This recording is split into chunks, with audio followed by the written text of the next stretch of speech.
new movement prep we'll play around for a few weeks with, just to get some more variety in. I want to remind you that if there's any piece of any movement prep in the past that you've loved that makes your body feel happy, I would encourage you to do that before the session time. We're here 10 minutes early to open up the door for you. So if you want to come in and if there's stuff that you really love makes your body feel happy, the more warm up, the better. We're all aging athletes, and the more mobility, the more prep we do, the better we're going to feel, right? And it's also nice to be here on time and relaxed and ready for session to start, right? It's a super important part to the system. We're going to practice some basic stuff, right? Some single leg, some balance, some mobility, some shoulders, some glutes, some heart rate, kettlebell skills. You may see this in different orders, but I'm going to start off with, you're going to need a PP9K, and then you're going to need a medium-ish bell. This is probably a little light, but pretty close to a medium-ish bell. And I say medium, like a medium pressing bell, okay? And what we're going to do is we're going to do some single leg balance, kind of a deadlifts into a tap. We're not going to be super structured around a perfect hinge, knee bend thing. We're going to move a little more organic and just let our body kind of go where it wants to, and let some big fascia kind of twisting happen while we encourage some single leg balance.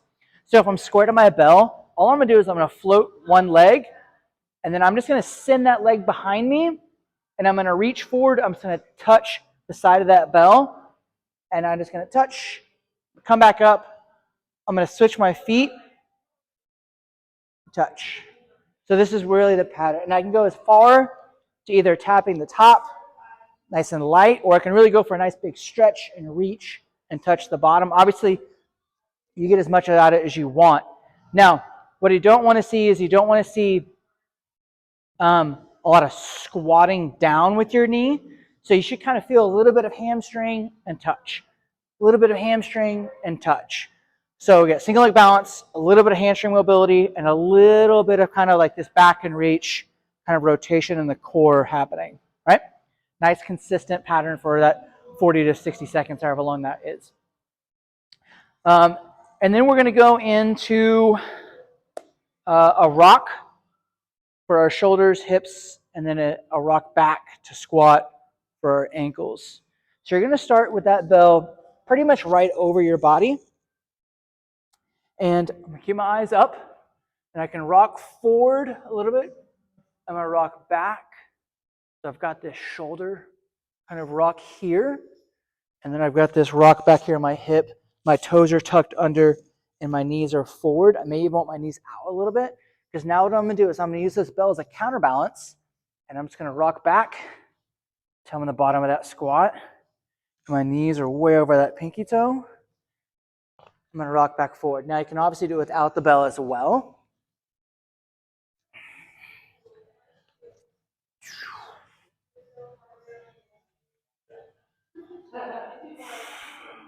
Big chest, and rock back and forth. Okay? So that's the goal there. Obviously, if you need like that thin square pad to put on your knees, you can. But remember, shoes off for one, right? Socks off if you want. Really get that big toe flexed underneath it. So you've got this big band of fascia that's all having to kind of learn in this sequence of muscle and tissue that's learning this mobility. And then when I'm here, I'm loading. Big toe is heavy. Ball of my feet is heavy. Heel is heavy, right? And then when I get back to here, hands are heavy. So I'm letting that weight distribute across my body as I'm going through that rock. And good posture, right? We're already looking down a ton in our lives. So I really want that chin up. And I'm looking forward, just like I would in the bottom of a squat. I'm looking forward. I'm making eye contact with my friend across the room. And I'm making eye contact the entire time. Okay? A good crawl, part of our reset systems. Then we're going to move into more hip mobility and shoulder mobility. You're going to need a PP9K. You're going to take that PP9K across your back. Now, your hands can be wherever it needs to be, but the more of this like chest stretch you get, the more chest stretch you get, right? So if I get it lower on my back and more wedged out, I create space between my elbows and my chest. Or if I'm like lazy and I want to be here, I'm not getting as much out of my shoulders. Okay? Neither one is wrong or right, but this is how you get the most out of it. Okay? Really opening up big. Okay? If I want more stretch, I simply bring it down lower, and then I rock my hands all the way until it gets tight. Now, we're going to go into a windmill. And that windmill is going to start by I'm square. I simply take my toes away, right? And then all I'm going to do is I'm just going to tack and look up. Feel that outside hip, and then come back up, okay? That's it. All I'm doing is that. Boom. So if my leg is straight, knee is locked, down hand is going towards the down knee. Now, if I get to a point to where I have this external goal of touch hand to toe, and I'm doing this little teapotty thing, I'm not really getting the benefit because now I'm taking the load out of my hip and my quad. I'm taking it into this bending my lower back, and that's not going to do us any justice. So really think about it being a feeling. How do I feel in my hips, outside my hip, inside of my thigh? Not is my hand touching my knee, which is arbitrary to that pattern. And then we simply just switch directions to the other side. Heavy, right? It's almost like this heel kind of comes up because this back pocket is heavy back there. You'll do one beep from one side and then one beep on the other side. You need to spend a lot of reps in that pattern to get that tissue to get responsive. Okay? We're going to have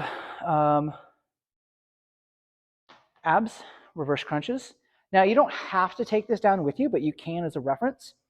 And what I'm going to do is I'm going to take, and if I have this just pressing to right where my thigh is, it's above my belly button. My legs can be straight, they can be bent, they can be relaxed, they can be whatever, it doesn't really matter. The goal now is to get this hip off the ground and then back to the ground. My goal is not to bring my knees towards my body. My goal is not to get my feet as close to the ceiling as possible. It's just to lift my belt line off the ground and then back. That's a reverse crunch. This is your lower abs doing all the work to lift and back down. So I can use this as a little bit of a guide. And like, oh, do I feel myself touching my PP9K? I'm making it an upper ab exercise. If it doesn't touch, lower ab exercise. It's very nuanced, but that's one way you can tell. If the knees are coming towards you, you're using momentum. The knees go straight up. That's a strict lift for that lower ab. Okay. If that doesn't happen, right, you're like, I can't get my hips off the ground, you can take your hands to the ground and you can simply press into the ground and then just press your belt line towards the ceiling in an isometric, and you can just hold and pushing, an isometric to teach those abs how to like turn on to get strong into that pattern. So you're pushing, and you get tired, but it hasn't beeped yet. Do it again. Hold for 10 to 15 seconds and then relax. Hold for 10 to 15 seconds, relax. Otherwise, let's get that nice, strict, small range of motion. You see how I'm not going super high? Because if I were to go any higher, I would recruit other muscles that aren't my lower abs. And that's not the goal of this exercise. Right? Get up. Now, we're going to move to our kettlebell skill, and that's going to be a kettlebell clean. And this is where our bell is going to come back into play. We're not going to worry about high hike, like swing, clean, none of that stuff, right? We're just going to do a single side dead stop, hike, and pull clean. So if I want that bell to be in my deadlift position or even behind my deadlift position a little bit to really encourage this deep hinge, not a rounding of the back. Again, just like the crawl, eyes are up, eyes are forward. I'm not looking at the bell. I'm looking up, big nice chest, and then what I'm going to do is I'm going to pull that bell up to the rack position, and I'm going to return it, and then I'm going to switch, and then pull. Again, I got a nice, good movement of my hips and my back, some nice athletic positions.